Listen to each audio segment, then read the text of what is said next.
Pour envoyer un message dans l'ENT, vous cliquez sur l'enveloppe pour accéder à la messagerie ou sur la mosaïque pour accéder à toutes les applications de l'ENT. Celles-ci sont rangées dans l'ordre alphabétique. Vous pouvez ainsi retrouver l'application Messagerie.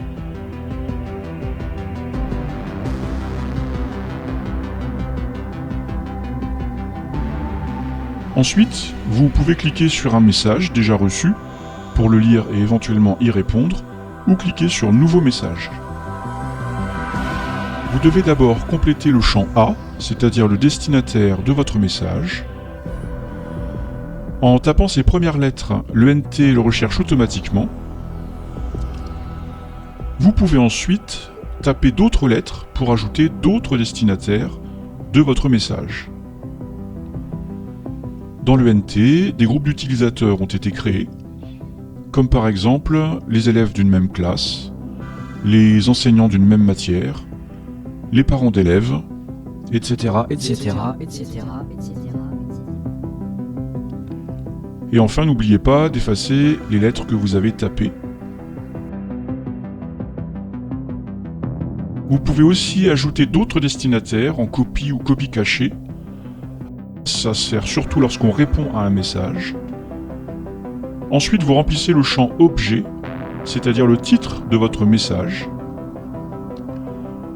et le champ corps de message, c'est-à-dire le texte de votre message. Vous pouvez y ajouter des images, du son, des liens vers des sites internet,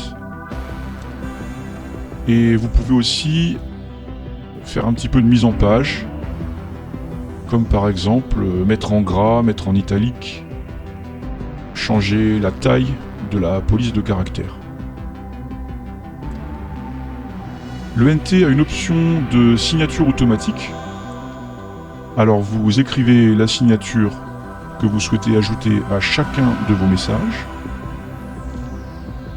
Et enfin, vous n'oubliez pas de cocher la case « Ajouter une signature ». Enfin, vous pouvez ajouter une pièce jointe, c'est-à-dire un petit fichier qui est stocké dans votre ordinateur. Par exemple là, il est dans le dossier Mes images et je vais ajouter cette petite image. Et enfin, vous revenez tout en haut de la page pour cliquer sur Envoyer.